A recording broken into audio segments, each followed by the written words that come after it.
وسهلا، اهلا بيك. حضرتك احنا في سلسله حلقات لحكايات من الزمن الجميل، وبقى بنطرق ابواب الزمن الجميل، فبنتكلم على كل من صنعوا البسمه وكل من صنعوا تاريخ وتراث مصر. من بينهم كان الفنان محمد عوض، هو كان فنان كوميدي. احنا عايزين نعرف محمد عوض بدأ ازاي حياته الفنيه، وهو منين؟ هو مواليد العباسيه، من اصول من محافظه الشرقيه، امه وابا من محافظه الشرقيه. هو ولد في العباسيه وترعرع وكبر في العباسيه، والعباسيه ديت اللي فيها كل الفنانين، عبد مدبولي، صلاح جاهين، بليغ حمدي، الموسيقار الكبير طارق شرارة، كل الفنانين الكبار طلعوا من العباسية. كان سنة كام اتولد؟ في الثلاثينات، في أواخر الثلاثينات. بس هي دي القصة يعني. هو ذكراه كانت الشهر اللي فات، في آخر الشهر اللي فات، اللي هو 28 أو 29 فبراير. ده وفاة ولا وفاة؟ وهو توفى سنة 96. كان عمره قد ايه؟ كان عمره 62 سنة.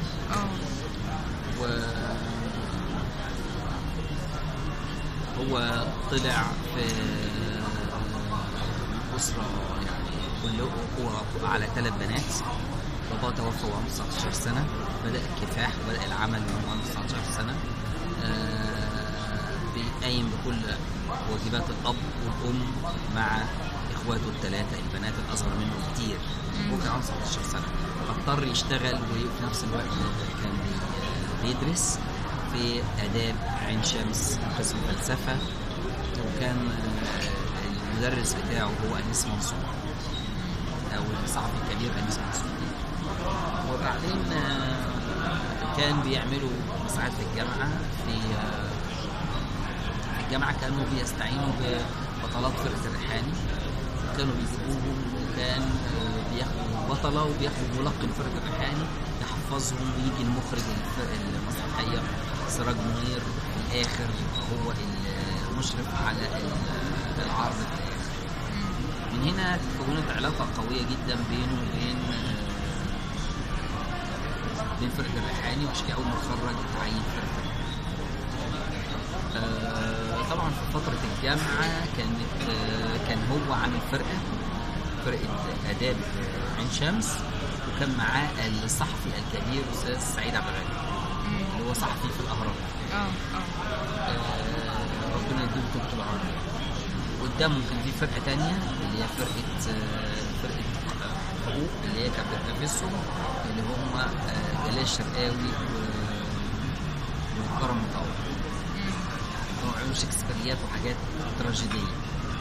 وكانت والدتي عاملة فرقة مسرح بالإنجليزي، فرقة تالتة، لكن كانت فرقة محمد عوض هي الفرقة الأنجح. وبعدين خدوه لفرقة الريحاني، ولما راح فرقة الريحاني ابتدى انه يشتغل. كانت في الفترة اللي فيها عادل خيري هو بطل الفرقة، وكان توفى الريحاني. كان عادل خيري كان بيعيا كتير، فكان يعني في يوم بيبقى عوض ويوم بيبقى عادل خيري. من كل الأيام اللي بدال الفنان الكبير عادل خيري كان بيجي يمثل عوض دور البطولة، يجي الأستاذ عادل خيري فيرجع تاني الدور الصغير. الناس تقبلت التغيير ازاي؟ تقبلت التغيير جدا، لانهم كانوا فرقه الريحاني كانت الناس حابه تشوف المسرحيه وبتحب تشوف المسرحيه، والمسرحيه دي كانت اساسا بتاعت الريحاني. حبوا تقبلوا، بيكتبوا ورقه، وكان بيمشي العرض عادي جدا. طب لما احترف الفن اسرته ما اتضايقتش؟ خاصه كان زمان الفن عيب. لا، ما هو اسرته والده ووالدته متوفين وعنده 19 سنه، مفيش اسره تقول له لا اصلا، ولا عمامه ولا اي مفيش حد يقول له. هو مسؤول عن نفسه من سنه 19 سنه، فليه هيقولوا لا اصلا؟ لا، ليه لازم؟ هو مسؤول، هو رجل مسؤول عن نفسه. هو المسرح بالنسبه له كان اهم من السينما. طب امتى انطلق لموضوع السينما؟ هو كانت المسرح بالنسبه له هو الاساس، لان هو بدايه المسرح ونجاحه كان في المسرح، وحط كل فلوسه في انتاجه للمسرح بعد ذلك. فالمسرح هو حياته، ما حدش يقدر يقول كده. رغم انه انتج سينما ووزع افلام، وكان عنده مكتب انتاج السينما وكل حاجه، لكن المسرح كان هو شاغله الشاغل او قضيته الاولى. ما اقدرش اقول كده. هو ده المسرح رصيده في المسرح كم مسرحيه؟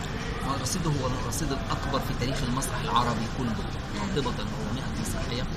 هو اكبر رقم عمله ممثل في تاريخ المسرح. مفيش ممثل في تاريخ المسرح العربي عمل 100 مسرحيه. مفيش على فكره بقى، حتى في التاريخ العالمي ان ممثل يعمل 100 مسرحيه دي حاجه نادره في التاريخ. هو عمل 100 مسرحيه، وده يدل على راجل كان مجتهد جدا وكان يعمل بجد ونشاط مرعب. وكان جزء من مرحله ثوره 52 او ثوره 23 يوليو اللي هي كان حاسس انه ابن هذه الثوره وانه لازم يدي باقصى قوته، لان كل واحد لازم يدي باقصى قوته في هذه المرحله. رغم ان يعني مرحله الملك فاروق كانت سريعه جدا علشان بس الرقم 100 فيلم ده رقم عادي. رقم 100 مسرحيه هو رقم غير عادي. يعني في ممثلين كتير جدا عملوا ال 100 فيلم في مصر وفي العالم العربي. يعني في مصر يعني عملوا فوق ال 100 في الناس كتير جدا، لكن 100 مسرحيه هو الوحيد اللي وصل لهذا الرقم في تاريخ المسرح العربي. هو ده اللي فاهمه قوه محمد عوض في كده. زائد قوته ايضا ان هو كون اكبر فرقه مسرحيه في تاريخ المسرح العربي، وهي فرقه الكوميديا المصريه اللي هي فرقه الكوميديا المصريه في مسرح الزمالك. الرئيس جمال عبد الناصر ادى لمحمد عوض مسرح الزمالك اللي هو مسرح نادي الجيش اللي هو في الزمالك بايجار 1000 جنيه في السنه سنه 68. هو شايف ان 1000 جنيه في السنه ده كان رقم يعني كبير ساعتها، لكن انه اداهوله بامر رئاسي طبعا ده كان حاجه خارقه. بس هو المعروف ان قبل يعني ايام الملك فاروق ده كانت السينما المصريه والمسرح ساري قوي اكتر. لا نهائي، معلومه خاطئه تماما، وانا اربأ بيك انك تخطئي هذا الخطأ. النقله التاريخيه الحقيقيه للسينما هي نقله في حتى مش الخمسينات، حتى بنعتبرها الستينات، والمسرح هو ستينات. مين اللي قال انه كان قبل كده؟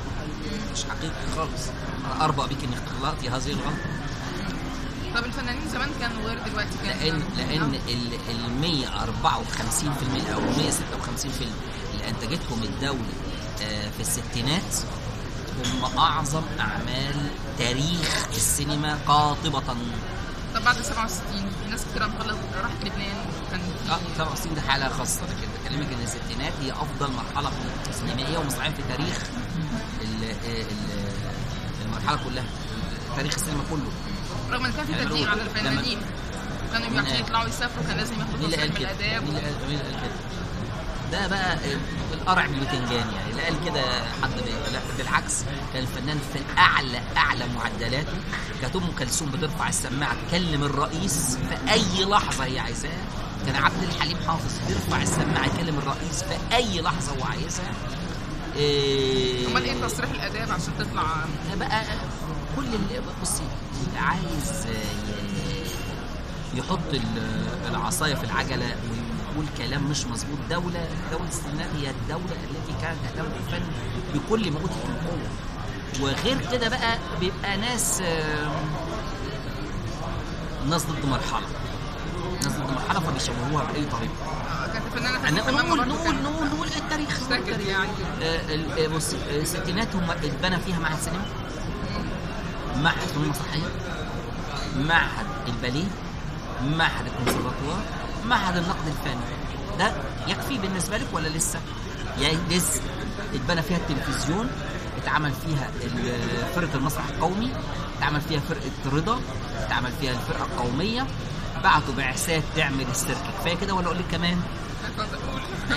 يعني هي دي المرحلة الكبرى، واي حد يقول كده هو كذاب ومنافق. اي حد يقول غير كده يبقى كذاب ومنافق او اعمى. طب 67 بالنسبه له حصل فيها ايه المشكله؟ 67 حرب، بلد اتضرب. كل شيء اتضرب فيها، بلد اتضربت من استعمار. هو عمل ايه؟ راح لبنان برضه كده ولا كلهم راحوا لبنان؟ فاستعمار ضرب بلد. ده ملوش علاقه بدوله مهتمه بالفن. عشان اللي بيقول كده عايز يتوه المساله ويدخل نفسه في متاهه انه يعني كله يعني لان عصر عبد الناصر كان ضد الفن. عصر عبد الناصر هو اكتر عصر الفنان خد حقه.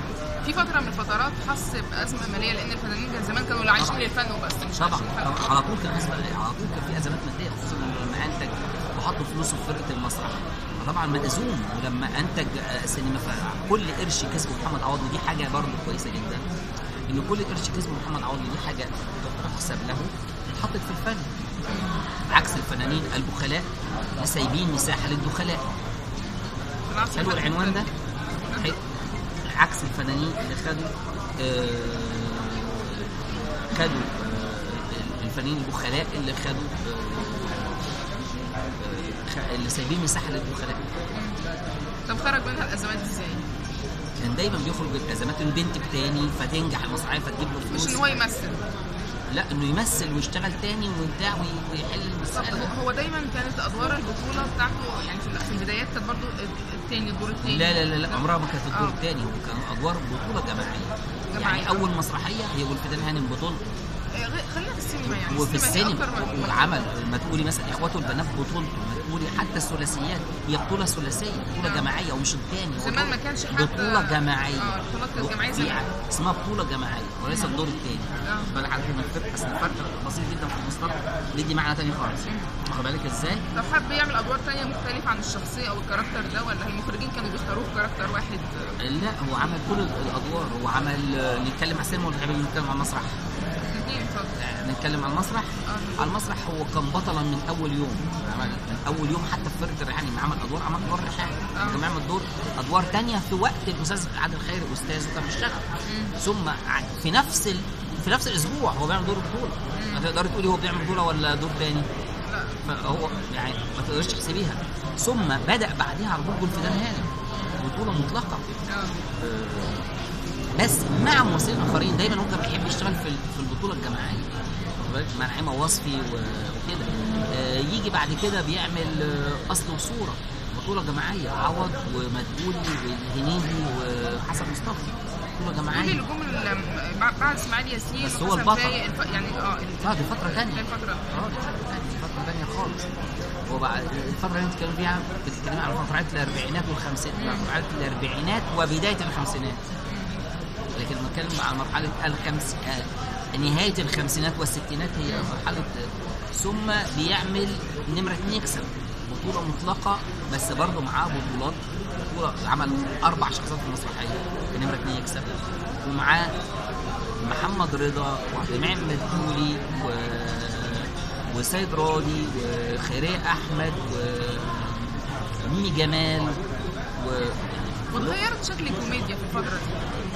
طبعا يعني التغيير والنقله دي ما اثرتش يبقى في الجمهور، الناس هتستوعب التغيير ازاي؟ النقله انه بقى المسرح للناس، المسرح قبل كده كان لفئه معينه، فئه معينه بسيطه جدا. ما قبل ثوره 52 كانت ناس بسيطه. الثوره ادت مساحه ان الشعب كله لازم يتفرج على المسرح، ولذلك كانت بتيجي اوامر لوالدي انه لازم يروح الفلاحين، لازم يروح القرى، لازم يعرض للناس. ويقولوا يقول لهم طب انا هروح مثلا اعرض في المكان الفلاني. دي برضه جزء من الازمه ان هم كانوا موجهين. التوجيه كان لصالح الشعب، صح؟ موجهين، صح، موجهين لصالح الشعب، مش لصالح اسرائيل. موجهين للبلد، موجهين للناس لازم تشوف مسرح، موجهين لازم تروح دلوقتي السد العالي، فيروحوا السد العالي للعمال. هل ده توجيه غلط ولا توجيه صح؟ انه رايحين بدل ما عمال السد يسيبوا ويروحوا اجازه في القاهره، لا الاجازه بتروح لهم. عوض بيروح لهم يعرض لهم، يعرض حتى لو عيان، حتى لو درجه حرارته 40. طبعا وده سعاده انه موجه لصالح شعبه، لصالح فقراء بلده، موجه لصالح فقراء بلده. هو موجه للانجليز ولا كان بيعرض؟ عمل مسلسلات واذاعه طبعا. قد ايه كان رصيد؟ كتير جدا. ايه الفترة من الفترات اللي هو حاسس ان الاضواء خفتت عليه؟ هو دايما يقول في المرحلة الأخيرة من العمر تخفت التسعينات طبعا. أواخر الثمانينات والتسعينات طبعا خفت الأضواء، وكان طبيعي يعني خفت الأضواء بعد فترة. حضرتك ترد لو طب وده كان وقتها نفسيا عمل ايه؟ طبعا كان تعبان نفسيا جدا، وكان تقريبا التلفزيون المصري تقريبا ما بيعرضوش مسرحياته خالص، وتقريبا كانوا توقفوا عن العرض له في السبعينات. يعني لانه اعتبروا ان هو راجل خارج السياق وراجل عنده انتماء ل 23 يوليو، فكانت بدا يحصل تضييق عليه في السبعينات، وما يعرضوش مسرحياته وان مسرحياته ما بتتعرضش. والسبعينات بس غالبا اي حد عنده انتماء لثوره دي يعني كان يمنعه. اسالي الاداريين لماذا كانوا بيمنعوا، على اساس ان هو كان انتمائه لثوره يوليو، كان الظاهر مش عاجب بعض الناس في السبعينات والثمانينات والتسعينات. بس اكتر الناس دلوقتي جمهوره بيتفرج على التلفزيون والسينما دلوقتي رجع تاني يعرضوا له افلام ومسرحيات. لا انا ما بتكلمش على المرحله دي، لا انا بتكلم الفتره دي، فقال يا ريتني كترت في السينما اكتر من المسرح. ما بتكلمش على فتره اخر 10 سنين، انا بتكلم ما قبل ذلك كان شبه ممنوع يعرضوا له حاجه، شبه، ما قلتش اكيد لكن شبه. يعني في مسرحيات ما اتعرضتش، في مسرحيات ما حدش شافها لغايه هذه اللحظه. مسرحيات مصوره وموجوده في المكتبه التلفزيونيه. ده بقى الفتره اللي هي التراث الباعي، قالوا التراث المصري. لا التراث موجود، التراث موجود. الدول العربيه. الموضوع النيجاتيف ده موضوع السينما، انت ملخبطه على فكره في كذا حاجه. يعني احنا بنتكلم دلوقتي على المسرح. ما السينما، ما المسرح مصور. المسرح مصور ومالوش علاقه بنيجاتيف، ده شرايط فيديو موجوده في التلفزيون المصري، موجوده وبيعيدوا طبعها، لما بتتباع لفتره معينه وبترجع لملك مصر. طب والسينما لما حس ان الجمهور كتير السينما نيجاتيفات بتتباع لقصه ثانيه وقضيه ثانيه، بيع نيجاتيف، حاجه اسمها بيع نيجاتيف، بس قضيه اخرى عشان بس نحدد كلامنا. طيب لو احنا بنتكلم عن المسرح، طب لو بنتكلم على في افلام كتيره ملك البلد ولا زالت ملكها ولا زالت موجوده عند منتجينها، وفي افلام اتباعت برضو ضمن جماعات الافلام اللي اتباعت دي كانت طب والفنان ودوله في الستينات، يعني كان فنانين كتير قالوا زي فاتن حمامه، قالوا ان كان في قهر وتقييد سؤال ولا اجابه؟ خلاص لا ده سؤال. سؤال طبعا. الفنان والدوله، الفنان كان جزء من الدوله والدوله كانت جزء من يعني الفن، العمل الفني والنهضه الفنيه، كان في نهضه فنيه جباره في الستينات. فمثلا لما يبعتوا مثلا عوض عشان يعرض للناس الجنود اللي في اليمن، فرايحين يعرضوا للجنود اللي في اليمن، لان دول بالنسبه لهم جنود مصر، فرايحين يعرضوا لهم اي كلام في الفلوس. بيروحوا بطيارات، ما بيقعدوا على حاجات خشب، يعني احنا على دكه خشب، طياره حربيه، طياره بتنقل بضايع، يروح طياره بضايع على دكه خشب جوه طياره حربيه. يعني بيروحوا في اسوأ حالات السفر بالفنان. كانوا بيحاربوا من اجل وطن عربي، ساهموا في رجوع اللغه العربيه. يعني ام كلثوم هي اللي رجعت اللغه العربيه في تونس، عبد الحليم هو اللي رجع اللغه العربيه في المغرب. كان في دور للفنان في مواجهه مستعمر. كانت الدوله بتساهم في ده وبتساعد على ده، لان كانت عايزه ترجع اللغه العربيه. خلي بالك الدول العربيه من اول بعد ليبيا ما كانش في لغه، وما كانش في، كان اللغه العربيه تقريبا مش موجوده. الفنان العربي هو اللي رجع. انا والدي كان بيروح يعمل مسرحيات هناك، يقول لهم طب ازاي، يقولوا لهم مش مهم، المهم ان هم كان بيمثل بطريقه مختلفه. لما يروح المغرب العربي يتكلم كلمه بكلمتها، بيتك على الكلمه، بيعيد ويقعد يعيد الكلمه عشان واخد بالك. كانوا رايحين في مهمه، الناس ما كانتش بتهزر، والدوله ما كانتش بتهزر، الدوله كانت بتنتج شيء من الخوف، المستحيل، البوسطجي، ميرامار، الارض، بتنتج صلاح الدين، بتنتج فجر الاسلام. دوله بتنتج لوطن عربي، كلها فكره معينه، كل الافلام كانت كلها في سياق واحد وهو الثوره والظلم. من وجهه نظري لا، في كل الانواع انتجوا. الدوله ما تنتج المستحيل مش شبه البوسطجي اعتقد. انتجت سينما الفلاح، انتجت مجموعه افلام موجهه اسمها سينما الفلاح، اللي هي الفيلم الارض. هل كانت ضد الفلاح ولا كانت مع الفلاح؟ موجهه لصالح الفلاح ولا ضد الفلاح؟ لما تقولي الزوجه الثانيه كان موجه ضد المراه ولا مع المراه، وبتوصف حاله. لما تقولي الحرام مع الفلاح ولا ضد الفلاح المقهوره ولا مع الفلاح المقهوره. لما تقولي شيء من الخوف، هي مع الفلاح ولا ضد الفلاح. لما تقولي هذه مجموعه الافلام اللي انتجتها الستينات كدوله عايزه مصر تقف، كدوله عايزه مصر تنهض بفن، بفلاح، بعامل، لما يطلعوا دنيا العمال، لما يطلعوا المراه المقهوره التي قهرت وظلت في الافلام بتاعت الخمسينات والاربعينات ان هي قالوا بيحبني يا مامي ايه وغيره والليله مراد. خلصنا تقوم بعد كده الثوره بقى تعمل ايه؟ ثوره 23 يوليو تعمل بقى المراه، تعمل استاذه فاطمه اللي هي بتنجح وبتنقذ خطيبها اللي هو بيعملها انها مرأة ضعيفة ملهاش لازمة، يعملوا لا وقت للحب.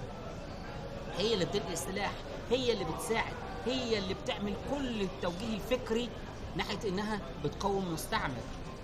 لما يجوا يعملوا شيء من الخوف، المرأة هي اللي بتفتح الهويس، شادية هي اللي بتفتح الهويس، جواز عكريس وهي بتفتح الهويس وبتقف وبتصنع ثورة في مواجهة الطاغية.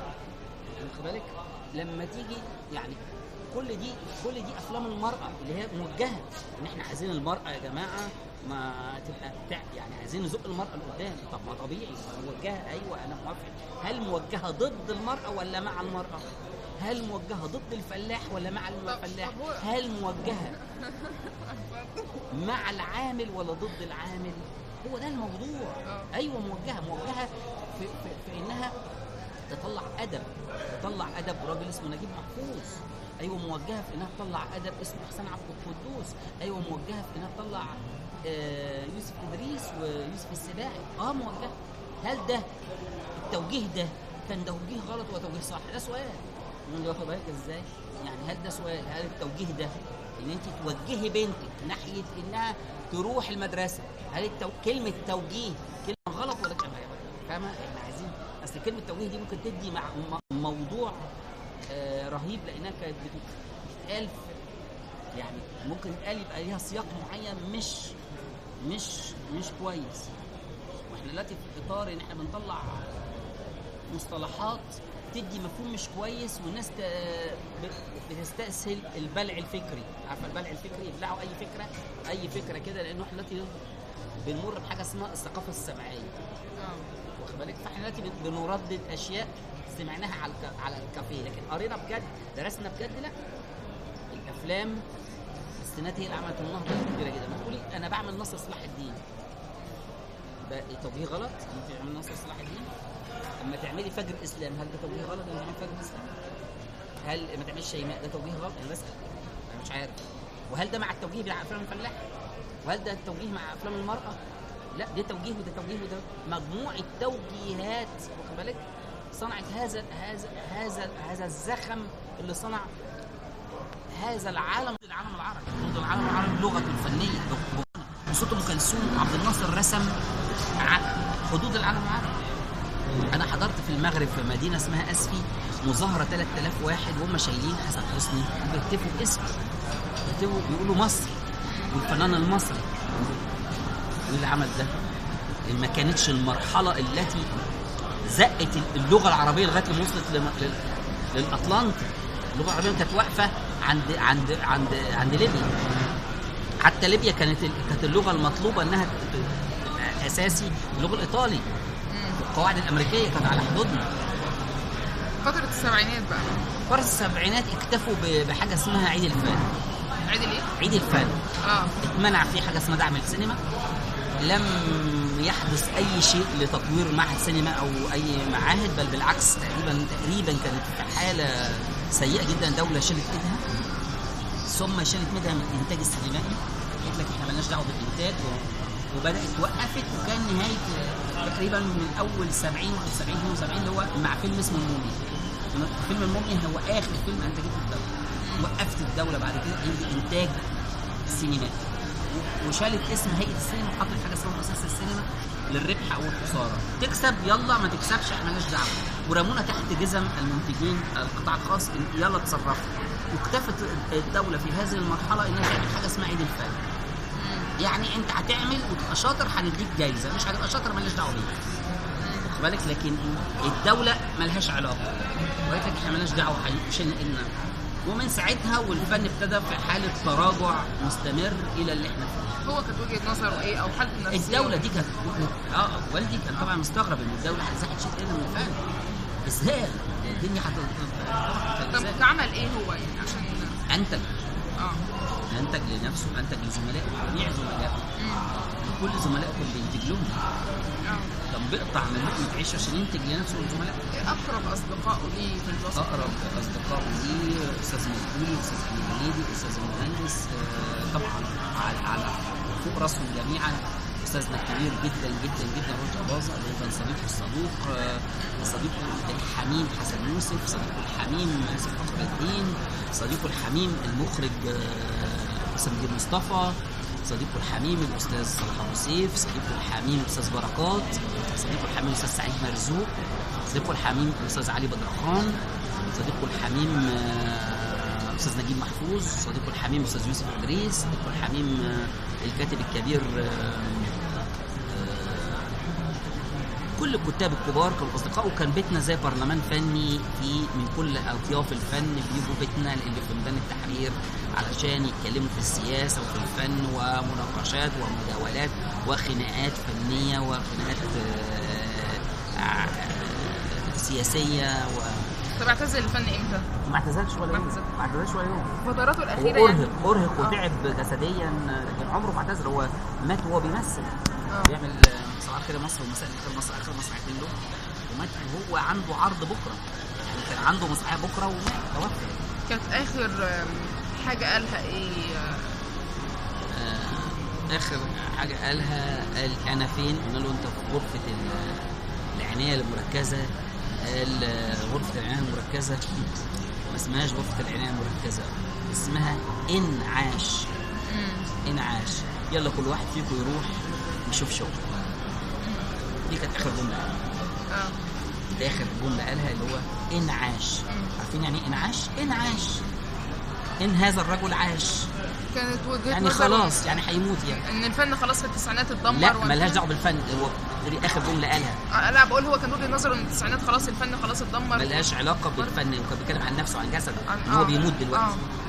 لا انا قصدي فتره التسعينات بقى لما انحدر الفن خالص. اللي بدات الدوله تشيل ايدها، ما فيش انحدار، ما نقدرش نقول الفن انحدر ولا هينحدر، لان مصر دوله سينمائيه كبيره جدا وضخمه جدا وعظيمه جدا، فنانها عظام بجد، ولادها عظام بجد وبيحبوها بجد، فنانينها والشعب المصري شعب سينمائي. شعب سينمائي، ما فيش حد كده تقعدي معاه لما بيفهم في السينما، ما فيش حد في مصر ما بيفهمش في السينما. شعب سينمائي بالصليقه ويعشق السينما بالصليقه، فسحته هي السينما. واخد بالك؟ فلا عمره ما احنا طول عمرنا احنا الخامس على العالم، مصر هي الخامس على العالم في السينما وستظل في هذا المركز المتقدم. احنا بلد عظمى سينمائيه. اقول لك كلمه بقى ما اعرفش خديها بقى مانشيت، خديها زي ما انت عايزه.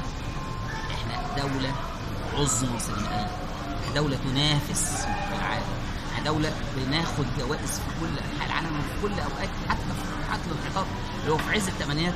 الاستاذ نور الشريف جاب جايزه من الهند نيودلهي في وسط 50 دوله، اعظم ممثل في العالم. احمد زكي جاب اعظم ممثل في العالم. ممثلينا اخذوا ماجده اخذت قبل كده اعظم ممثله في العالم في موسكو. محسن محي الدين خد اعظم ممثل في العالم في المانيا. دايما بنخطف جوائز رهيبه. ولا احنا دوله عظيمه جدا سينمائيا رغم اي ظروف، رغم اي حاجه انت عايز تقوليها.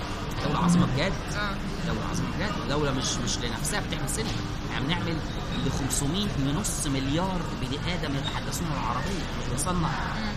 احنا دوله صناعيه ضخمه في السينما، دوله صناعيه ضخمه في السينما. الدوله مش شايفانا او بتاع، بس احنا شغالين وبننتج قدر الامكان. ولو الدوله ادت شويه رعايه بسيطه للسينما، السينما ممكن تبتدي تديكي من اول سنه 2 مليار دولار من اول سنه. تديكي زي قناه السويس، تديكي رقم رهيب وتزيد. لو اهتمت بحاجات كتيره هتدي اكتر من قناه السويس. السينما ممكن تديكي ارقام رهيبه. السينما ممكن تديكي ارقام رهيبه لان الصناعه احنا شاطرين فيها. والمشكله انت بتبقي عايزه مثلا، احنا دي صناعه احنا شاطرين فيها. صدفه التاريخ خلانا نحن بتوع فن. احنا من ايام الفراعنه واحنا بنعمل سينما، من ايام الفراعنه ازاي الفراعنه كان في سينما؟ يقول لك ايوه كان في سينما. في برديه مرسوم عليها فار وقط، والقط بيحارب الفار بكذا مشهد، والقط بياخد الفار ويحطه على كتفه وياخده ويحطه في السكيبه، يحطه على ظهره. هذه الكادرات ده رسوم متحركه ومعموله بطريقه كاريكاتير فرعوني على برديه. يعني احنا اول ناس عملنا توم وجيري. صدقيني او ما صدقنيش البرديه دي موجوده في المتحف المصري، وفي نفس الدور اللي فيه بتاع الخيامون في غرفه البرديات، تقدري تسالي عنها وتقدري تصوريها لو يهمك الامر، لو عايزه تعرفي قد ايه مصر عظيم. مصر في معابد في طيبه او في الاقصر عملنا رسوم متحركه على الجدار، الرأس حركه وثانيه ثانيه، كادرات. فكره الكادرات، فكره كادر جنب بعض، يعني كنا عارفين الكادر وتواصل الكادرات مع بعض. فاحنا دوله سينمائيه في نخاعنا، مش بمزاج حد، احنا في نخاعنا للسينما. الشعب المصري كله في نخاعه الفن وخصوصا السينما.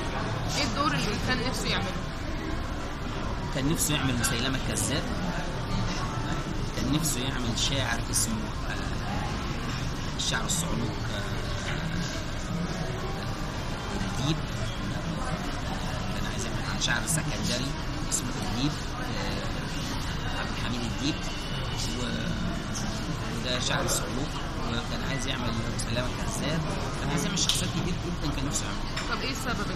كان خلاص دخل بقى في جسم المرض اللي هو السرطان، اللي هو اقوى مني ومنك ومن احلامك. ده بدا امتى المرض؟ ده بدا في اخر 5 سنين من سنه 90، وجاله اكتر فتره هو ممكن يقدر يبدع فيها.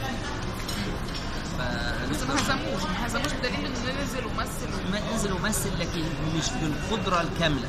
يعني كان بيشتغل بقدره 40% من قدرته الجسديه، بيشتغل ب 40% حب يعمل دور مثلا دون جوان، يعني يبتعد عن الدور الكوميك ويعمل دور دون جوان او لا دون جوان عمل كتير غير الكوميك خالص. ده عمل ده في السبعينات، عمل في السبعينات طبعا. لما تقدري تقولي هو تقولي عمل بطولات كتيره جدا في السبعينات. على فكره السبعينات اللي هي عمل فيها افلام كتيره جدا جدا جدا. عمل اخواته البنات مع بركات، عمل شيلني وشايلك مع علي بدر، عمل المجرم مع صالح ابو سيف، عمل اي مع سعيد مرزي، عمل الثلاثيات الكتيره جدا مع المخرج الكبير جدا حسام الدين مصطفى، عمل حواء والقرد، وعمل مجانين بالوراثه مع المخرج الكبير نيازي مصطفى، وعمل مع كبار، عمل السر مع عاطف سالم. يعني لا ده عمل اعمال كبيره جدا ومخرجين كبار بجد، اسماء كبيره بجد. اكتر دور حبه وشخصيه حبها واكتر دور ندم ان هو عمله؟ انا بحب له من اكتر الادوار طبعا، بحب له الدور بتاع اكاذيب حواء مع فاطين عبد الوهاب. هو نفسه ده هو اللي بقوله لك ده بحبه غالبا يكون هو بيحبه. وكان بيحب الشخصيه اللي عملها في فيلم السر مع عاطف سالم. الشخصيات اللي خد عليها جايزه احسن ممثل سنه 68، كان احسن ممثل في مصر سنه 68. بحب الشخصيات دي كلها اللي انا قلت لك عليها. ما افتكرش ايه الشخصيه اللي ما حبهاش او الحاجه اللي ندم عليها. يعني هو ما كانش يندم بحيث انه بيحاول يندم بسرعه لكن في مسرحيه مثلا اسمها شهرزاد، تأليف رشاد رشدي واخراج مثلا هلال الشرقاوي. هو ندم على المسرحيه لانها كانش لون ولا طعم، وعملها ولوى دراع الشخصيه عشان يعملها. الشاطر حسن كان اسمه الشاطر حسن، المسرحيه وكان بطولته هو اللي لابس اسمها شهرزاد، وعملها في اواخر الثمانينات، وعملها في اواخر السبعينات. والمسرحيه يعني ما كانش هو رغم انها نجحت جدا بس ما كانش سعيد بيها، لانها يعني ما كانش سعيد بيها وما كانش شايف ان هي ماشيه مع لون. طب ايه الاكبر انه يعملها؟ علاقته بهلال الشرقاوي وعلاقته بالكاتب الكبير، مش عايز يزعلهم. وكان ساعات بيبقى عنده تصور انه ممكن يحل الشخصيه بطريقه معينه، وجايه مسرحيه حلوه يعني مسرحيه نجحت، بقول لك نجحت جدا، نجحت صح، لكن هو ما كانش لاقي نفسه في اللبس التاريخي اللي عمله في المسرحيه. كان لابس لبس تاريخي وحاول يخفف من اللبس التاريخي يعمله خفيف، لكن برضه ستيل اسمه الشاطر حسن كده. التكريمات اللي حصل عليها في حياته بعد تكريمات، اكبر تكريم كان في فيلم السر، وتكريم تاني كان في فيلم اكاذيب حواء. ودول اكبر تكريمين في السينما. هم دول اكبر تكريمين، والتكريمين كانوا في الستينات. ما لم يكرم بعد ذلك. طب وده يعني تعليقه على الموضوع ان هو لم يكرم بعد ذلك؟ هو ما كانش يحب يعلق، وما كانش يحب يزعل، يحب شيء يبين انه زعلان. لكن هو كان مستغرب جدا انه منع مسرحياته انها تتعمل في التلفزيون في السبعينات، كان مستغرب جدا، وعرف ان هو منع في مسرحياته منع. ما عرفش السبب ولا حاول ياخد اي موقف؟ ما عرفش السبب، والسبب سياسي في الاغلب، انه زي ما ام كلثوم منعت في السبعينات علشان قالت يا ابو الانوار انور ثبات، فمنعوه صوتها من 75 85 منع صوت ام كلثوم، ودي قصه معروفه وشهيره جدا منع صوت ام كلثوم. ولا زي ما منع او الاغاني الوطنيه اللي هي زي وطن يحبه وطن اكبر والجيل الصاعد وقلنا حريم مجد احنا بنينا السد العالي ودع سمائي فسمائي مفرقه ودع قلالي فدع قلالي مفرقه، كل ده كان ممنوع تماما في السبعينات والثمانينات، رغم ان السادات كانت فتره انفتاح في كل حاجه. طب جمعيه ابناء الفنانين اللي بتحاول تتم اعمالها دلوقتي، وزير الثقافه انا عارفه ان هو الوحيد اللي رافض التصريح ده. ما اعرفش، وزير الثقافه معني كثيرا ومنشغل بزياده نسخ الفيلم الاجنبي، وبيقول انه لازم المرحله دي تبقى مرحله الفيلم الاجنبي، وعايز يقوي الفيلم الاجنبي باي طريقه ما اعرفش يعني. وبدا يجيب كل انواع رجال المافيا الفيلم الاجنبي ويعينهم يعني مش يعينهم، يحطهم في لجان السينما على اساس هم اللي هيحلوا السينما، يعني حط مافيا الفيلم الاجنبي هم اللي يقولوا لنا نحل السينما ازاي. طبعا دي حاجه غريبه جدا بيعملها وزير الثقافه، حاجه مدهشه وحاجه غير مفهومه، لانه راجل مثقف، لكن على ما يبدو انه مثقف بس مش قاري ملف السينما وما يعرفش حاجه عن السينما. جهات معينه واثرياء العرب بيحاولوا يشتروا جواز السفر بتاع الفنانين بتوع زمان، مقتنياتهم، الكلام ده. حد عرض عليك قبل كده القصه دي؟ انا ما سمحتش بده وما وافقتش على دوت، وما حدش عرض عليا. طيب عرض عليا ناس انه ياخدوا مقتنياته لمكتبه اسكندريه. مش يشتريها بشكل خاص. مش مكتبه اسكندريه، حد بيشتري حاجات لمكتبه اسكندريه. ابناء محمد عوض. ابناء محمد عوض هو المخرج عادل عوض اللي هو انا، وعلاء عوض اللي هو ممثل ومصمم استعراضي، وعاطف عوض اللي هو اعظم مصمم استعراضي في تاريخ العالم كله. عاطف عوض اخويا الصغير. هو كان موافق انك تدخلوا الفن وكده ولا كان رافض؟ طبعا. رشدي أباظة حضرتك قلت عليه ان هو كان رشدي أباظة كان صديق الصدوق، وكان ابويا بيدين له ولاء كبير جدا جدا، ولعائله أباظة، لانه يعشق عائله أباظة ويحب وجيه أباظة جدا، لانه كان عضو مجلس قيادة الثوره وراجل كان ملتزم بفكره ثوره 23 يوليو. ورشدي أباظة ايضا اللي كان بيودي الاسلحه لوجيه أباظة، هو وحي كاريوكي كانوا بيدوا السلاح لوجيه أباظة في القناه لمحاربه الانجليز هناك. وكان دوت رشدي أباظة اللي متكلم بطلاقه الانجليزيه، وكان بيتكلم بكل اللغات، فكان بيعدي من اي حاجه، وكان يعني رايح هو وحي كاريوكا ومراته عشان يقضوا شهر عسل او حاجات زي كده في الاسماعيليه، وكانوا بيودي السلاح للقناه لوجيه أباظة اللي كان بيحارب الانجليز. وده مش باين، ده كل اللي باين هو هو ده بيحكوا على جوازاته. هو ده اللي ما حدش يعرفه، بس رشدي أباظة راجل وطني جدا جدا جدا جدا، وكان ملتزم تماما تماما تماما محبته ثوره 23 يوليو، وعمل فدائي، وفدائي بمعنى كلمه فدائي، لانه لو اتمسك هيعدم. بينقل سلاح للفدائيين، هو بينقل سلاح مش هزار يعني لو اتمسك العربيه اللي كانت ملحوم فيها السلاح تحت، دي كانت حاجات طبعا كانت هتؤدي لاعدامه حضرتك، وده هو رشدي أباظة. مش زي ما ظهر ان هو لا لا لا لا، دي كلها يعني انت عارفه الفنانين بيقولوا عليهم، الفنانين على طول متهمين بانهم غير معنيين بالوطن.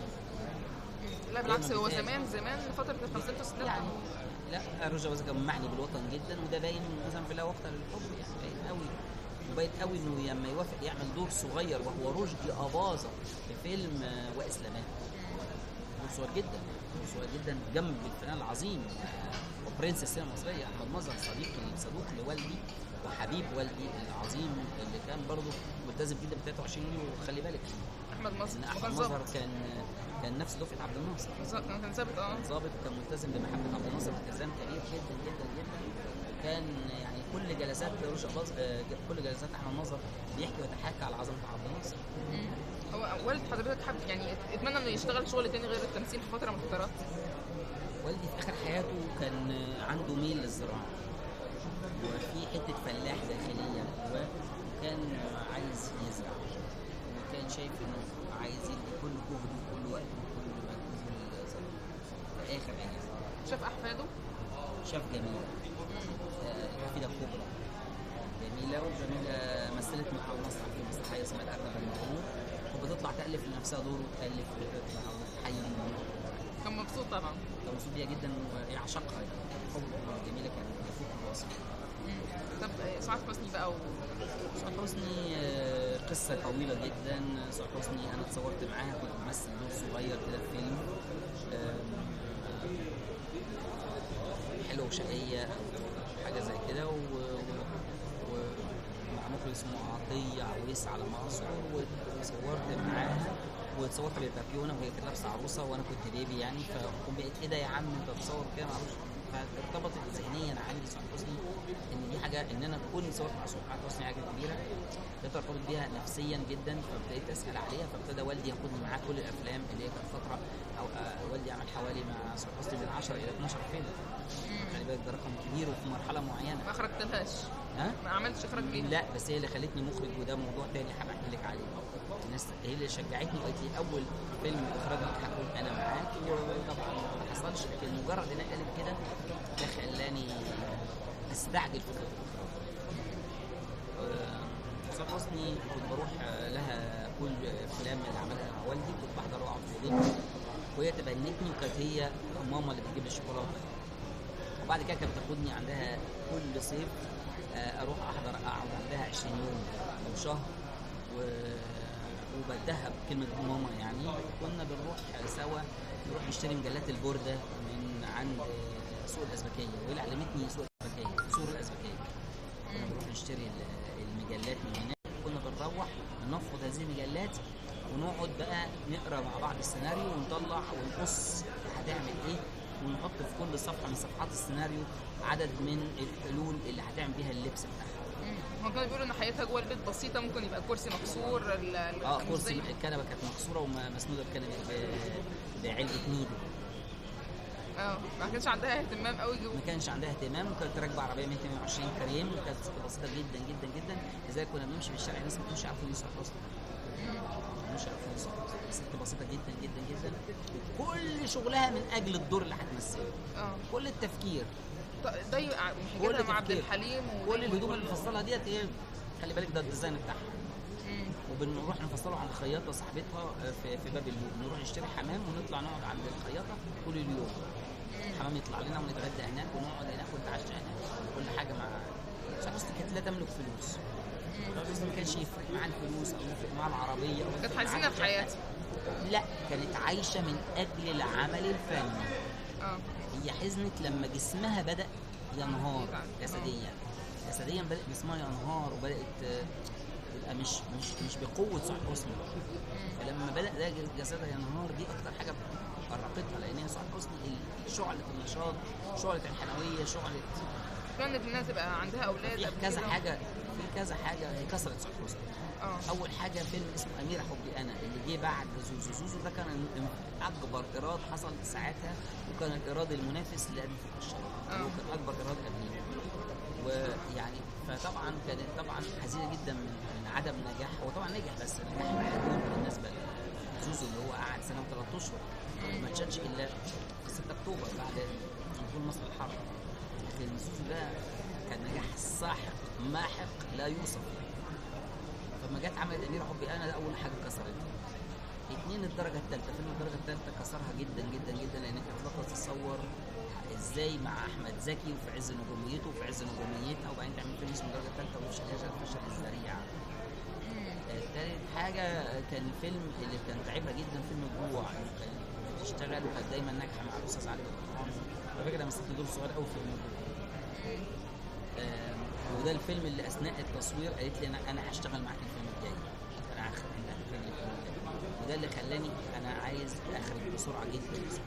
بس ما لحقتش طبعا. ما لحقتش، لا مش ما لحقتش بس يعني يعني الموضوع اكبر مني ومنها، يعني ظروفها الجسديه مع ظروفي انا، صغر سني كان ساعتها سني 22 سنه، فاستعجلتني في الاخراج، لكن في نفس الوقت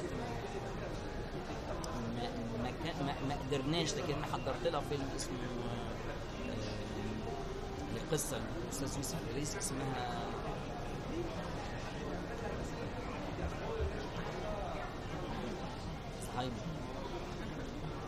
اسمها سر الباتع يوسف ادريس، وكان ده المفروض انه هيبقى اول اخراج ليا مع استاذ نور الشريف، وما حصلش يعني ما لحقناش، والانتاج بعد عن حته انه يعمل فيلم ضخم عن الحمله الفرنسيه. كنت بتتواصل معاها حتى بعد ما سافرت لندن وكده؟ لا انا التواصل ما بينها وما بيني كان قليل جدا، وكان بدا يقل في المراحل الاخيره جدا جدا جدا، كان تقريبا ما فيش اتصال.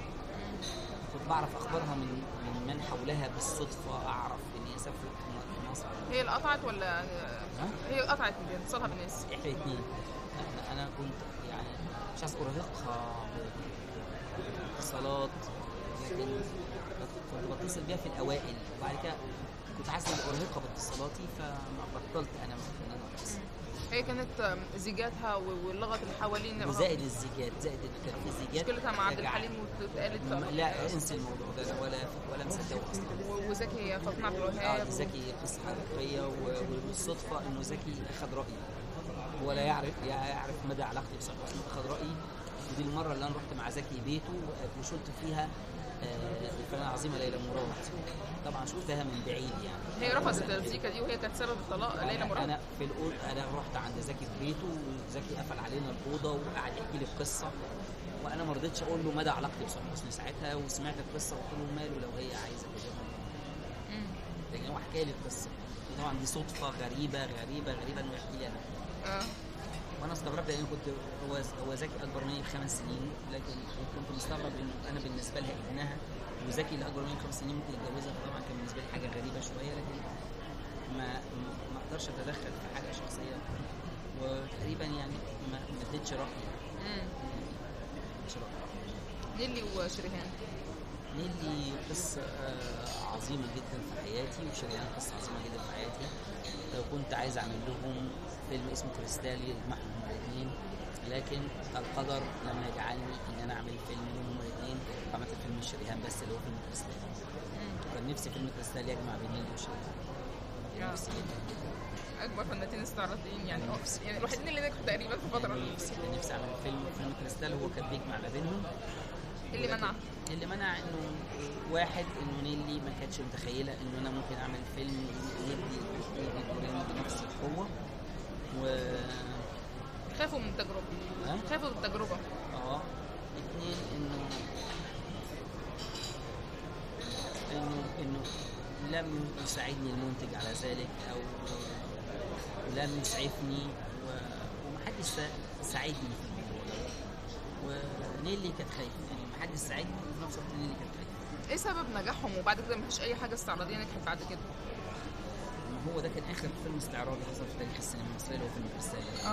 وان شاء الله انا بقول بعد ما هم اختفوا مفيش نجاح، محدش قدر ان هو يحل محلهم.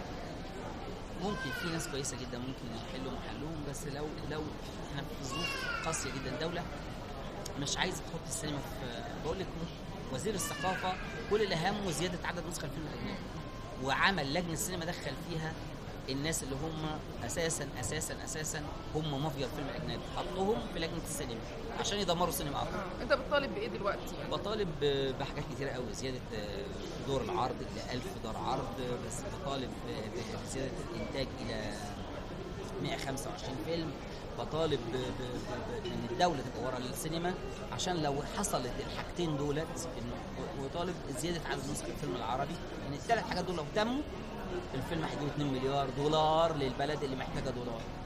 قدمت اقتراحات لوزير بتتقال كل يوم، وبتتقال في برامج، وبتتقال عندك، وودن من طين ودن من عجين. كلمه كان نفسك تقولها لمحمد عوض وما قلتهاش؟ كان نفسي اقول له انت رجل عظيم، عملت كتير من اجل وطنك، عملت كتير من اجل وطنك، ما تزعلش. وحاليا ما تزعلش. نفس الكلمه، هو سواء ما قلتلوش الكلمه دي قبل اقول له ما ما تزعلش، واقول له الان مسرحيتك تعرض، اقول له دلوقتي مسرحيتك تعرض، والان كل الناس في كل المجالات بتعترف بيك، وكل الناس بتقول انك فنان كبير وحققت المسرح الكثير، انك حققت اكبر فرقه مسرحيه في تاريخ المسرح العربي وفرقه الكوميديا المصريه. شكرا ليك على ما اعطيته للوطن. شكرا لحضرتك. شكرا ليك.